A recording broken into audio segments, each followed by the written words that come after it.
పండగలే. High power ఉల్లాసం, high power ఉత్సాహం, high power ఆరోగ్యం, హై పవర్ ఆనందం. గుంటూరు వారి XXL మరియు హై పవర్ హార్స్ దేశవాళీ మినపగుళ్ళు. బంధాలు అనుబంధాలు మరింత దృఢంగా, మరింత బలంగా.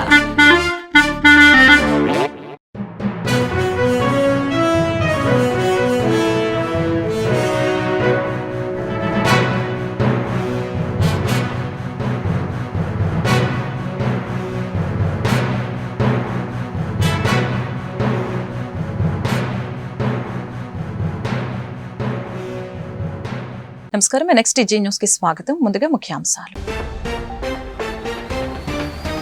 విజన్ డాక్యుమెంట్ అమలు పరిచే బాధ్యత ఎమ్మెల్యేలదే. 17.11% వృద్ధి రేటు ఏపీ సాధించాల్సిందే స్పష్టం చేసిన సీఎం చంద్రబాబు.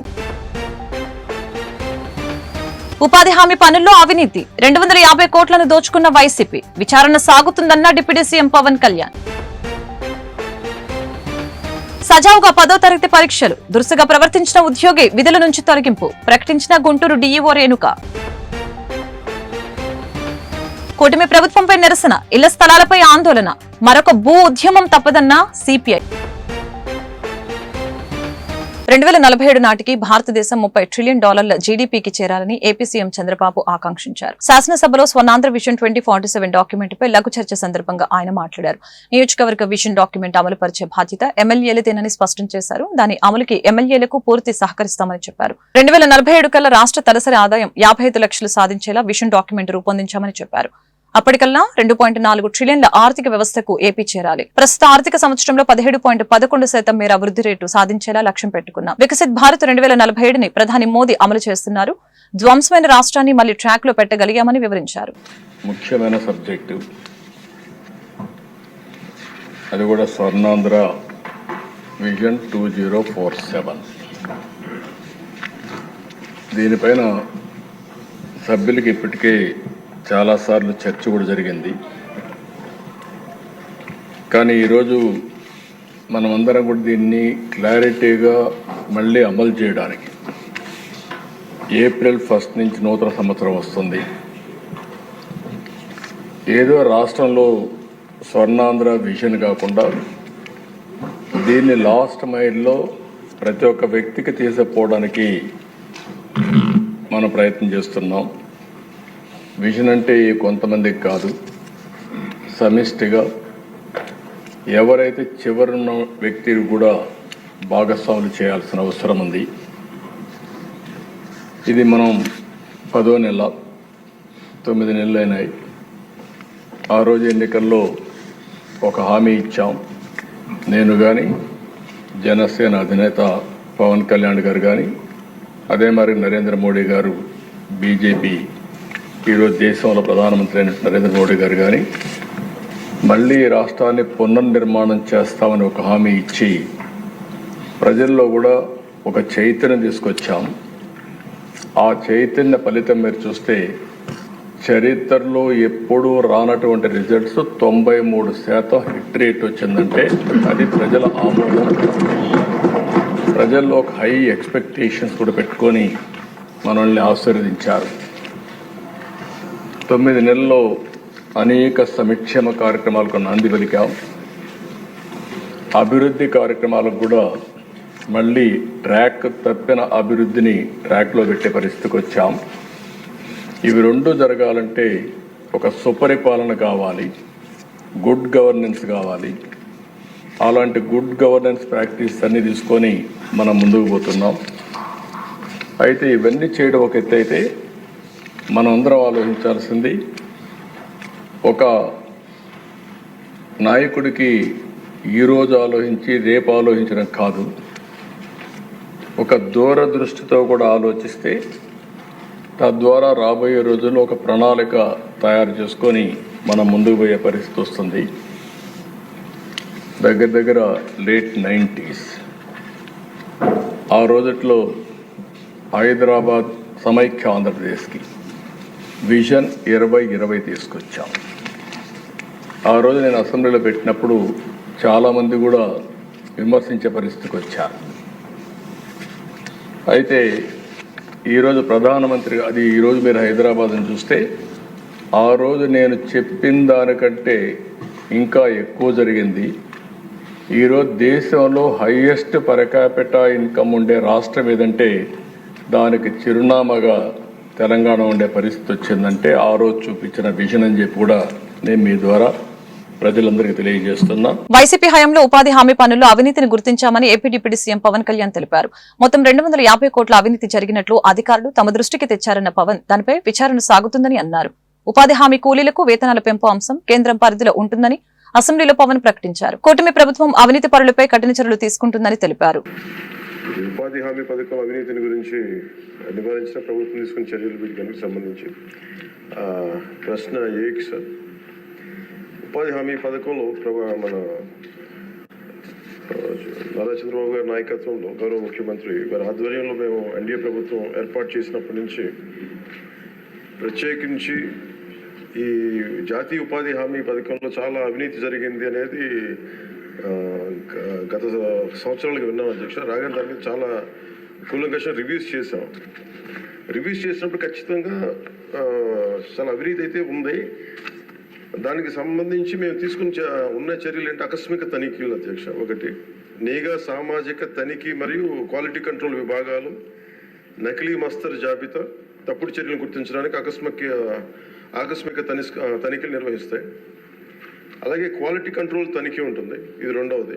ఆన్లైన్లో కేటాయించిన పని నిర్దేశించిన ప్రమాణాలకు అనుగుణంగా ఉన్నాయో లేవో గుర్తించడానికి నాణ్యత నియంత్రణ తనిఖీలు నిర్వహించడం అవుతుంది.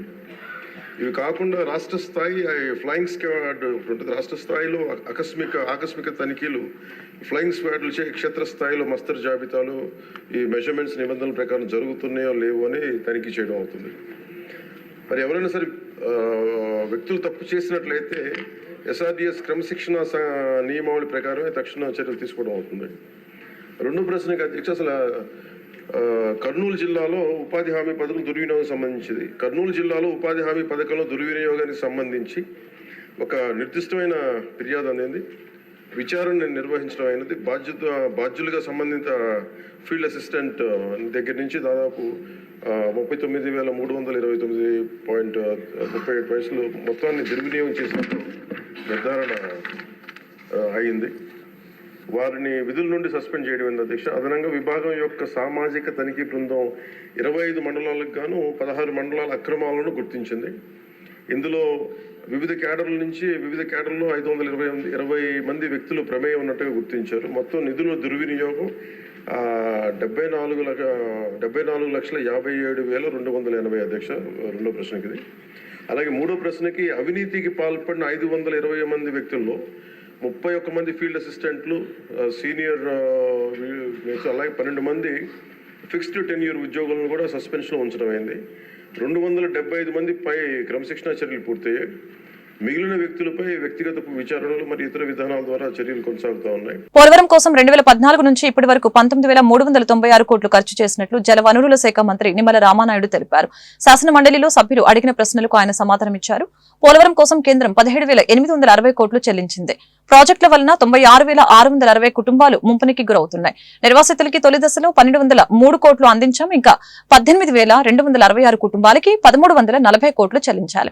ఇప్పటి వరకు 12,797 నిర్వాసితుల కుటుంబాలని తరలించాం. ఇంకా 27,263 కుటుంబాలని తరలించాలి. 75 నిర్వాసితుల కాలనీలో 49 నిర్మాణంలో ఉన్నాయి. ఆగస్టులోపు భూసేకరణ పూర్తి చేయాలని లక్ష్యంగా పెట్టుకున్నట్లు తెలియజేశారు. తొలి దశ R&Rని 2026 జూన్ లోపు పూర్తి చేస్తాం. పోలవరం ఎత్తుని జగన్ హయాంలోని 2గా విభజించాం. పోలవరానికి 41.15 మీటర్ల ఎత్తు ప్రతిపాదన పెట్టింది వైసీపీ ప్రభుత్వమేనని చెప్పారు. పోలవరం ఎత్తు ఎందుకు తగ్గించారో జగన్నే అడగాలి. నిర్వాసితుల కాలనీలో ఒక్కో ఇంటికి ఆయన హయాంలో పునాది వెయ్యలేదు అని నిమ్మల రామానాయుడు అన్నారు.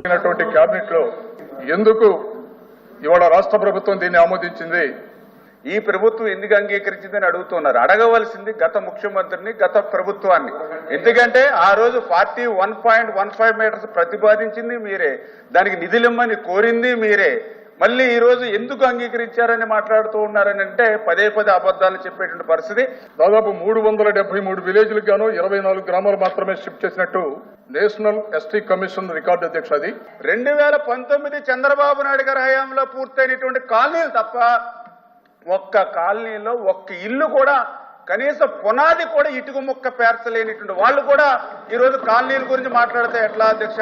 తెలంగాణలో కలిపేయండి అని చెప్పి సాక్షాత్తు నిర్వాసితులు రోడ్డు మీదకి వచ్చి గత ప్రభుత్వంలో పోరాడారనంటే ఆ పాలనే ఒక ఉదాహరణ అధ్యక్ష. 75 కాలనీల్లో రిమైనింగ్ బ్యాలెన్స్ ఇంకా పూర్తి చేయవలసిన 49 కాలనీలు ఏవైతే ఉన్నాయో వాటికి కూడా మొన్న కేబినెట్ లో కూడా ఒక నిర్ణయం తీసుకోవడం జరిగింది అధ్యక్ష. ఏదైతే గతంలో మనం టెండర్స్ పిలిచి వాటి నిర్మాణానికి ఏజెన్సీలు ఫిక్స్ చేసినప్పుడు గత 5-6 సంవత్సరాల నుంచి పనులు చేయకుండా బిల్లులు రానిటువంటి స్థితిలో ఇప్పుడు ఆ పనుల్ని కంప్లీట్ చేయమంటే ఈ కొత్తగా పెరిగినటువంటి రేట్లుగా అవి గిట్టుబాటు కాదనేటువంటి ఉద్దేశంతో వాళ్ళ జీవో 35 ప్రకారం కొత్త రేట్స్ ఇమ్మని అడిగితే అది సాధ్యమయ్యేటువంటి పని కాదని ఆ పనులన్నీ కూడా రద్దు చేసి ఇప్పుడు కొత్తగా టెండర్లు పిలిచి ఆ యొక్క 49 కాలనీలు కూడా పూర్తి చేయాలనేటువంటిది ఒకటి. రెండవది ఇప్పుడు ఐడెంటిఫై చేసిన కొత్తగా నిర్వాసితుల గ్రామాలను కూడా ఐడెంటిఫై చేసి టోటల్గా అంటే ఒక 1 year లోపల అంటే 2025 జూన్ కల్లా ఈ ప్రక్రియను ప్రారంభించి 2026 జూన్ కల్లా ఈ కాలనీలు పూర్తి చేయడం ద్వారా ఈ నిర్వాసితులందరినీ కూడా అక్కడ తరలించడానికి ఒక యాక్షన్ ప్లాన్ మీదే మరి ఈ ప్రభుత్వం పనిచేస్తుందనే విషయాన్ని కూడా స్పష్టంగా మీ ద్వారా తెలియజేసుకుంటాను అధ్యక్ష. పోలీసులను విఆర్లో ఉంచడంపై శాసన మండలిలో చర్చ జరిగింది. సభ్యుల ప్రశ్నలకు హోంమంత్రి అనిత సమాధానాలు ఇచ్చారు. గత ప్రభుత్వం పెద్ద ఎత్తున పోలీసులను విఆర్లో ఉంచిందని, వారికి జీతం కూడా ఇవ్వలేదని మంత్రి సభ దృష్టికి తీసుకుని వచ్చారు. పోలీసులను విఆర్లో ఉంచితే గతంలో 50% జీతం ఇచ్చేవారని, కక్షపూరితంగా గత వైసీపీ ప్రభుత్వం పోలీసులను విఆర్కు పంపిందని ఆరోపించారు. పోలీసుల పట్ల కూటమి ప్రభుత్వం సానుకూలంగా ఉన్నట్లు మండలిలో హోంమంత్రి ప్రకటించారు. ఉంటాయి శాంక్షన్డ్ పోస్టులు మొత్తం 26 శాంక్షన్డ్ పోస్టులు అధ్యక్ష. ఆ విఆర్ లో ఉన్న వాళ్ళకి శాలరీ కూడా ఎక్కడ ఆగదు అధ్యక్ష. మామూలుగా శాలరీ మాత్రం వాళ్ళకి పడిపోతుంటుంది. ఓకే, ఇంకా ఏంటంటే డిప్యుటేషన్ వేకెన్సీస్ కూడా లైక్ ఏసీబీ కానీ విజిలెన్స్ కానీ ఎక్స్ట్రా రిక్వెస్ట్ స్పెషల్ సూటబిలిటీ టెస్టులు తీసుకుని అందులో కూడా కొంతమందిని తీసుకుంటాం అధ్యక్ష. మీరు వైఎస్ఆర్సీపీకి పార్టీకి సంబంధించిన ఎమ్మెల్సీ లాస్ట్ 5 సంవత్సరాలు మీరు పోలీస్ డిపార్ట్మెంట్ లో ఉన్నారు. పోలీస్ డిపార్ట్మెంట్ లో ఉన్న వాళ్ళకి జీతాలు రావట్లేదు. పోలీస్ డిపార్ట్మెంట్ లో ఉన్న వాళ్ళకి 1వ తారీఖు జీతం రాలేదు. ఒక సరెండర్ లీవ్ కూడా ఇవ్వలేదు. ఒక భద్రత కల్పించలేదు. ఆ రోజు ఎందుకు మాట్లాడలేకపోయారు ఈ విఆర్ఓల గురించి? ఆ రోజు పోలీసుల జీతాల గురించి పోలీసులు ఎందుకు మాట్లాడలేకపోయారు? మేము ఒకటే అంటున్నాం, మాకు మానవతా దృక్పథం ఉంది కాబట్టి పోలీస్ వెల్ఫేర్ గురించి కూడా ఆలోచన చేసి పోలీసులకి ఎక్కడ కూడా ఇబ్బంది లేకుండా చూసుకునే బాధ్యత మా గవర్నమెంట్ తీసుకుంటుంది అధ్యక్ష. బీఆర్ లో ఉన్న వాళ్ళకి కూడా మీరు చెప్పినట్టుగా మీరు సూచన ఇచ్చారు. ఆ సూచన నేను చాలా పాజిటివ్ గా తీసుకున్నా. మేము కూడా డిస్కషన్ చేస్తాం. దాన్ని ఏ రకంగా ఫైనాన్షియల్ ప్రాబ్లమ్స్ రాజకీయాలు ఒక పోలీస్ ఆఫీసర్ అయ్యండి పోలీస్ వెల్ఫేర్ గురించి ఆలోచన చేయకుండా రాజకీయాలు మాట్లాడాలనుకుంటే మేము మాట్లాడతాం యాజ్ హోమ్ మినిస్టర్ గా. అది కాదు కదా, ఈ రోజు సమస్యకి పరిష్కారం ఉండాలి కదా. గుంటూరు జిల్లాలో 10వ తరగతి పరీక్షలు సహృద్భావ వాతావరణంలో జరుగుతూ ఉన్నాయి అని డీఈఓ సివి రేణుక తెలిపారు. విద్యార్థులకు ఎలాంటి ఇబ్బందులు తలెత్తకుండా అన్ని ఏర్పాట్లు చేశామని స్పష్టం చేశారు. హిందూ కళాశాల ఎగ్జామ్ సెంటర్ లో డిస్ప్లే బోర్డు విషయంలో విద్యార్థుల తల్లిదండ్రుల పట్ల దురుసుగా వ్యవహరించిన ఉద్యోగిని విధుల నుంచి తొలగించినట్లు చెప్పారు. సోమవారం డీఈఓ మీడియాతో మాట్లాడారు. పరీక్షల ప్రారంభ సమయంలో ఈ చిన్నపాటి ఘటన జరగడం బాధాకరమని చెప్పారు. విద్యాశాఖ నుంచి విద్యార్థులకి అవసరమైన సమాచారం అందిస్తామని వివరించారు. హై స్కూల్లో కొంచెం తల్లిదండ్రులు వెళ్ళినప్పుడు అక్కడ ప్రాపర్గా సైనేజ్ లేకపోవడం, డిస్ప్లే బోర్డ్స్ లేకపోవడం వల్ల కొంత అసహనానికి గురై అక్కడ కొంత చోటు చేసుకుంది. దాన్ని కొంత ప్రింట్ మీడియా ఎలక్ట్రానిక్ మీడియాలో పదే రావడం జరిగింది. కానీ యాక్చువల్గా ఆ పేపర్ విత్డ్రాయల్ కోసమని అక్కడ ఉన్న చీఫ్ సూపరింటెండెంట్స్ డిపార్ట్మెంట్ ఆఫీసర్ కేవలం అపాస్కి సంబంధించిన చీఫ్ సూపరింటెండెంట్ తప్ప మిగతా 3 బయటికి వెళ్ళడం జరిగింది. 8:30 ఆ ప్రాంతంలో ఈ సంఘటన జరిగింది. అంటే వాళ్ళ పోలీస్ స్టేషన్ నుంచి స్టోరేజ్ పాయింట్ నుంచి క్వశ్చన్ పేపర్ తీసుకురావడం కోసం అని అక్కడికి వెళ్ళడం జరిగింది. ఈ లోపల పేరెంట్స్ కొంచెం గట్టిగా మాట్లాడుతుంటే ఒకతను చీఫ్ సూపరింటెండెంట్గా అపాస్ ఎగ్జామ్స్కి వ్యవహరిస్తున్న ఒక గోవిందయ్య గారు అని ఆయన కొంచెం గట్టిగా మాట్లాడడం వల్ల ఇది చోటు చేసుకుంది. కానీ అక్కడ ఎంట్రన్స్ దగ్గర ప్రాపర్గా అపాస్ ఇది మనకి ఇక్కడ 150 మెంబర్స్ రెగ్యులర్ ఎస్ఎస్సి రాస్తున్నారు, 90 మెంబర్స్ అపాస్ కూడా రాస్తున్నారు. బట్ ఇవాళ మొదటి ఎగ్జామ్ రోజు అపాస్కి సంబంధించిన అలాట్మెంట్ కేవలం 2 స్టూడెంట్స్ మాత్రమే. సో అందుకని అతను అక్కడ ఉండిపోవడం జరిగింది. ఈ లోపల పేరెంట్స్ కొంచెం గట్టిగా మాట్లాడుతుంటే అతను వాళ్ళని హ్యాండిల్ చేయడం, స్మూత్గా హ్యాండిల్ చేయకుండా కొంచెం గట్టిగా మాట్లాడడం జరిగింది. కానీ పిల్లలకి ఎటువంటి అసౌకర్యం కలగలేదు. విదిన్ 15 minutes అందరూ కూడా వాళ్ళ రూమ్స్కి వెళ్ళిపోయారు. తర్వాత కూడా మేము దానికి ప్రాపర్గా సైనేజ్ డిస్ప్లే అంతా కూడా పెట్టించి పిల్లలకి అందరికీ ఎటువంటి అసౌకర్యం కలగకుండా చర్యలు తీసుకున్నామండి. అతను కొంచెం పేరెంట్స్తో దురుసుగా మాట్లాడినాడు, అలా మాట్లాడకుండా ఉండాల్సింది. దానివల్ల అతన్ని కూడా డ్యూటీస్ నుంచి తప్పించేసి అతని మీద కూడా ఎక్స్ప్లెనేషన్ కాల్ఫర్ చేస్తున్నాం. రాష్ట్రం మొత్తం అది అంటే అటెండెన్స్ కూడా తీసుకుంటాము. రెగ్యులర్ పిల్లలందరూ కూడా ఫుల్ హాజరు శాతం ఆల్మోస్ట్ ఉందండి. అది మనకి వివరాలు మరికొద్ది సేపట్లో మీకు అందరికీ తెలియజేస్తాను, ప్రెస్ నోట్ ద్వారా తెలియజేస్తాను. రెగ్యులర్ పిల్లల విద్యార్థి శాతం బాగుంది మనకి. కాకపోతే అపాస్లో కొంతమంది సబ్జెక్ట్స్ గతంలో వన్స్ ఫెయిల్ వాళ్ళు కూడా ఉంటారు కాబట్టి డే వైజ్ అలాట్మెంట్ మారుతూ ఉంటుంది. సో అదన్నీ కూడా వివరాలన్నీ తీసుకొని మీకు ఇవాళ ప్రెస్ నోట్ ద్వారా తెలియజేస్తాను. అన్ని పిల్లలు సుహృద్భావ వాతావరణాలు రాసుకోవడానికి అన్ని చర్యలు తీసుకుంటున్నాం. ప్రతిరోజు కూడా వాళ్ళకి సెట్లో వాళ్ళ పేపర్ విత్డ్రాయల్ కోసం వస్తారు చీఫ్ సూపరింటెండెంట్ డిపార్ట్మెంట్ ఆఫీసర్. వాళ్ళందరికీ కూడా అన్ని విషయాల్లో కూడా మేము వాళ్ళకి ప్రాపర్గా గైడ్ చేస్తూ ఎటువంటి సౌకర్యం కలిగించకుండా అన్ని ఏర్పాట్లు కూడా పక్కాగా చేశాము. సో పిల్లలందరూ కూడా చక్కగా వాళ్ళ ఎగ్జామ్స్ రాసుకునే విధంగా అన్ని చర్యలు చేపట్టడం జరిగింది. గుంటూరులో 10వ తరగతి పరీక్ష కేంద్రాల వద్ద ఏర్పాట్లు సక్రమంగా లేవని విద్యార్థులు వారి తల్లిదండ్రులు ఆందోళన వ్యక్తం చేశారు. గుంటూరులోని హిందూ కాలేజీ హై స్కూల్ పరీక్ష కేంద్రం ఈ ఆందోళనకి వేదికైంది. సోమవారం 10వ తరగతి పరీక్షలు ప్రారంభమైన సంగతి తెలిసిందే. అయితే పరీక్ష కేంద్రాల వద్ద కనీస సౌకర్యాలు లేవని విద్యార్థుల తల్లిదండ్రులు ఆరోపించారు. Hall tickets numbers, room numbers తెలిపే బోర్డులు లేకపోవడంతో వారు ఆగ్రహం వ్యక్తం చేశారు. నిర్ణీత సమయంలో పరీక్ష కేంద్రాల వద్ద క్లాస్ రూమ్లకు తాళాలు కూడా తీయలేదని మండిపడ్డారు. దీనిపై ప్రశ్నిస్తే అధికారులు నిర్లక్ష్యంగా సమాధానం చెప్పడం వివాదాస్పదంగా మారింది.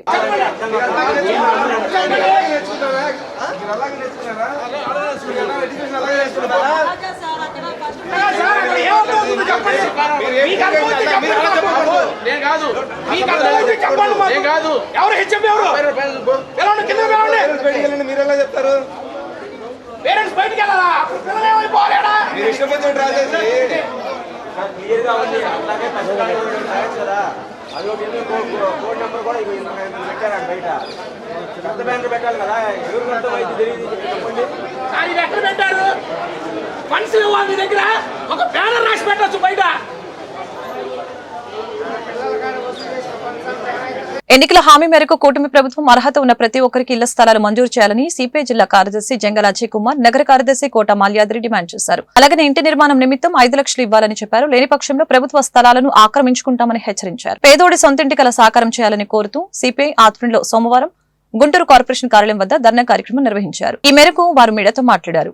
కూటమి ప్రభుత్వం అధికారంలోకి వచ్చి 9 నెలలు గడిచినా ఇచ్చిన వాగ్దానం మేరకు ఎంతవరకు పేదలకు ఇళ్ల స్థలాలు ఇవ్వలేదని ఆరోపించారు. ఇప్పటికే సిపిఐ పక్షాన అర్హత ఉన్న లబ్ధిదారుల లిస్టుని సంబంధిత అధికారులకి అందజేశామని వివరించారు. కార్యక్రమంలో సిపిఐ నేతలు అరుణ్, రావుల అంజిబాబు, జంగాల చైతన్య తదితరులు పాల్గొన్నారు. చంద్రబాబు నాయుడు గారు పట్టణాల్లో ఉండేటటువంటి నిరుపేదలకి 2 సెంట్లు ఇస్తామని, గ్రామాల్లో ఉండే పేదలకి 3 సెంట్లు ఇస్తామని, ఇల్లు కట్టుకోవడానికి 4 లక్షల రూపాయలు ఆర్థిక సాయం చేస్తామని తెలియజేయడం అనేది జరిగింది.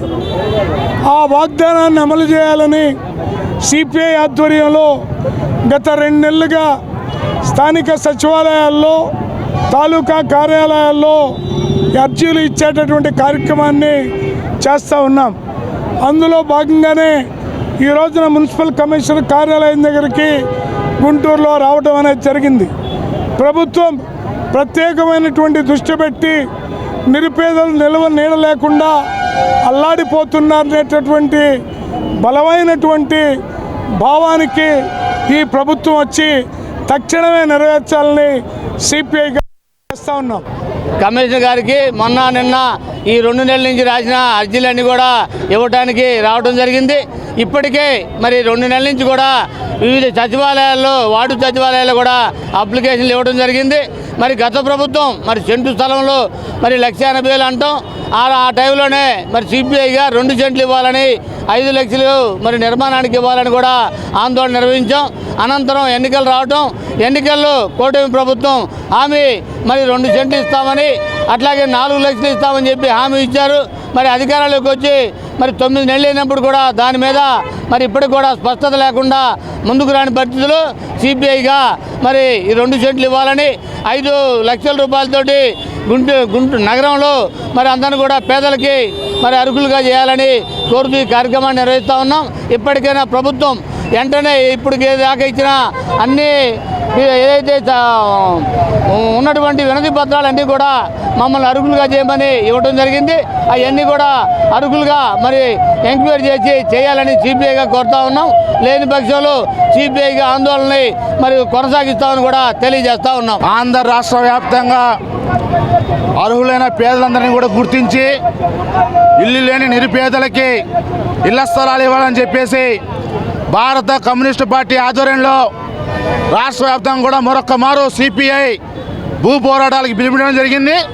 దానిలో భాగంగా ఈ రాష్ట్ర వ్యాప్తంగా ఉన్నటువంటి అన్ని గ్రామాల్లో, మండలాల్లో, పట్టణాల్లో అర్హులైన పేదల వద్ద నుంచి అర్జీలు స్వీకరిస్తూ ఉన్నాం, అర్జీలు రాస్తూ ఉన్నాం. స్థానికంగా ఉన్నటువంటి అధికారులకి ఆ అర్జీలు ఇస్తూ ఉన్నాం.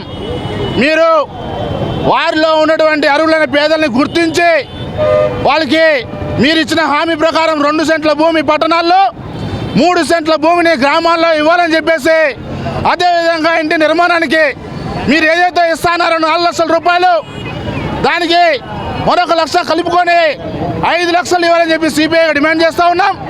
మీరు ఇచ్చిన హామీని నెరవేర్చుకొని సత్వరమే లేని పక్షంలో భారత కమ్యూనిస్టు పార్టీగా మరొక్కసారి పెద్ద ఎత్తున భూ పోరాటానికి సిద్ధమవుతామని చెప్పి తెలియజేస్తాం. గుంటూరు కలెక్టర్ గ్రీవెన్స్ కి వచ్చే బాధితులకి ఉన్నతాధికారులు ఉచితంగా భోజన సౌకర్యం కల్పించారు. గుంటూరు జిల్లా నలుమూలల నుంచి వచ్చే బాధితుల సహాయార్థం ఈ కార్యక్రమం ప్రారంభమైంది.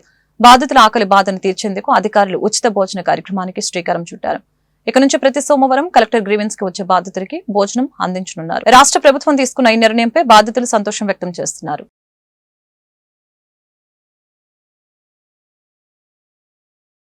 ప్రజా సమస్యల్ని పరిష్కరించడమే తొలి ప్రాధాన్యతగా తీసుకోవాలని జిల్లా కలెక్టర్ నాగలక్ష్మి అధికారుల్ని ఆదేశించారు. విధి నిర్వహణలో అలసత్వం వహిస్తే సహించేది లేదని హెచ్చరించారు. రాష్ట్ర ప్రభుత్వం అందించే పౌర సేవలు, సంక్షేమ కార్యక్రమాలు పారదర్శకంగా అమలు కావాలని చెప్పారు. ప్రజా సమస్యల పరిష్కార వేదిక స్పందన కార్యక్రమం సోమవారం గుంటూరు జిల్లా కలెక్టర్ ప్రాంగణంలో ఎస్ఆర్ శంకరన్ కాన్ఫరెన్స్ హాల్లో జరిగింది. ఈ సందర్భంగా జిల్లా నలుమూలల నుంచి వచ్చిన బాధితులు తమ సమస్యల్ని పరిష్కరించాలని కోరుతూ కలెక్టర్ నాగలక్ష్మికి విజ్ఞాపన పత్రాన్ని సమర్పించారు. 12వ పీఆర్సీ కమిషన్ ఏర్పాటు చేసి పెన్షనర్స్ సమస్యల్ని పరిష్కరించాలని AP state government employees association నేతలు జిల్లా కలెక్టర్ కి విజ్ఞాపన పత్రాలు అందజేశారు. అలాగనే పలువురు బాధితులు భూముల వివాదాలపై కలెక్టర్ కి ఫిర్యాదు చేశారు.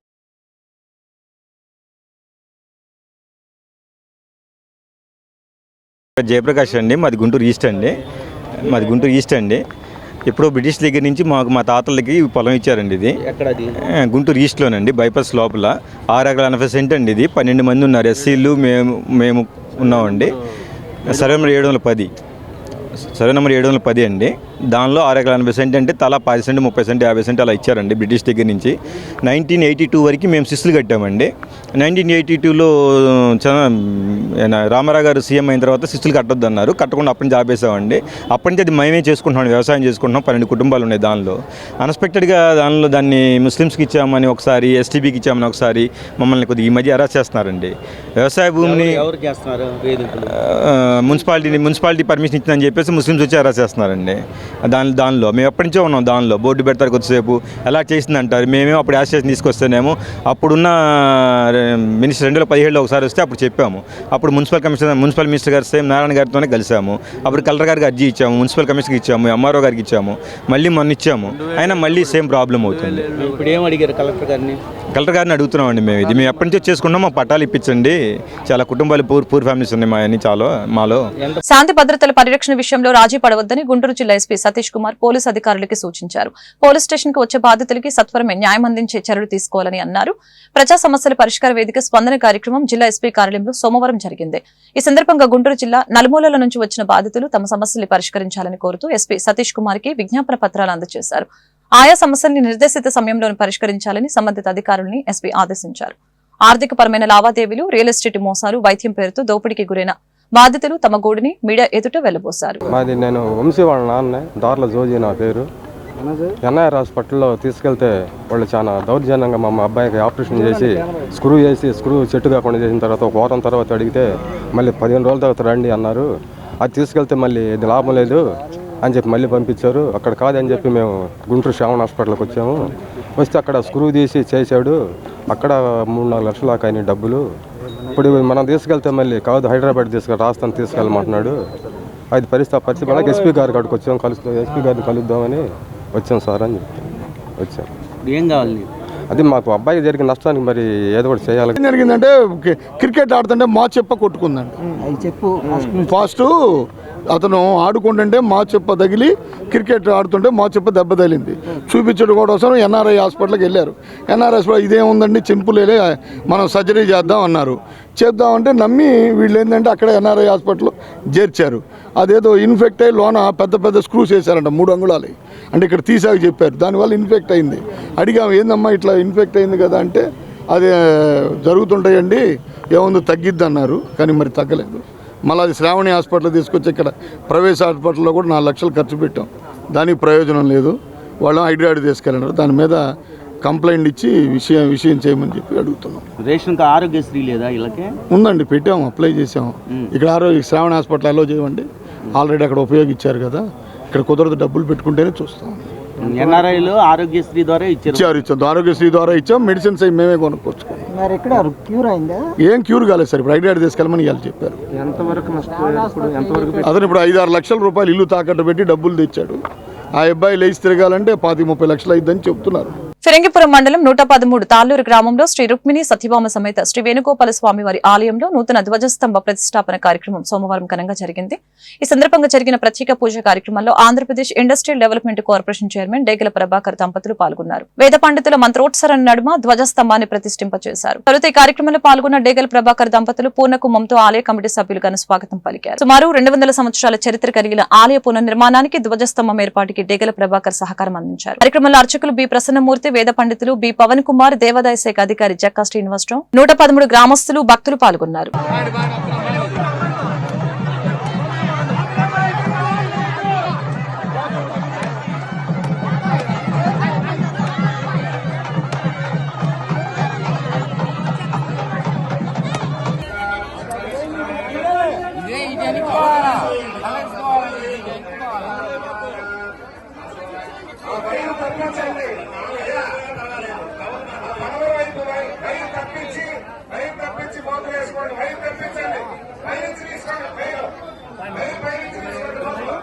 ప్రతి పేదవాడు కడుపు నిండా భోజనం చేయాలనే సంకల్పంతో కూటమి ప్రభుత్వం అన్నా క్యాంటీన్లకు శ్రీకారం చుట్టిందని గుంటూరు పశ్చిమ ఎమ్మెల్యే గల్లా మాధవి తెలిపారు. సోమవారం శివారు ప్రాంతాల పర్యటనకు వచ్చిన ఎమ్మెల్యే మిర్చి యార్డు సమీపంలోని అన్నా క్యాంటీన్ సందర్శించారు. అన్నా క్యాంటీన్లో లభించే టిఫిన్ ఆహారంపై ఆరా తీశారు. రైతులతో కలిసి ఎమ్మెల్యే నగర కమిషనర్ పోలీస్ శ్రీనివాస్ ను అల్పాహారాన్ని స్వీకరించారు. అన్నా క్యాంటీన్ పనితీరుపై సంతృప్తి వ్యక్తం చేశారు. అనంతరం ఎమ్మెల్యే మాట్లాడుతూ మిర్చి యార్డుకి స్థానిక రైతు కూలీలతో పాటు ఇతర జిల్లాల నుంచి రైతులు వస్తూ ఉంటారని, దానికి అనుగుణంగా రోజువారీ ఇచ్చే టోకెన్ల సంఖ్యను పెంచే ఆలోచన చేయాలని కమిషనర్ ను కోరారు. కార్యక్రమంలో గాలం వెంకటేశ్వర్లు, కదిరి సంజయ్, కార్పొరేటర్ అడక పద్మావతి, చెంబేటి మణికుమారి, చంద్రగిరి బాపు, మహబూబ్ సుబాని, శివ, తుమ్మల నాగేశ్వరరావు, కాసిం, సైదా, బాబు, మామిడి రామారావు, బుడే, విజయలక్ష్మి తదితరులు పాల్గొన్నారు.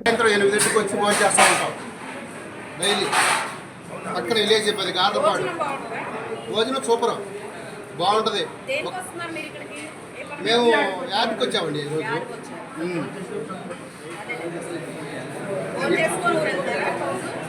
ఇక్కడ కాయలకు వచ్చాం, అమ్ముకొని పోవడానికి వచ్చాం ఈరోజు.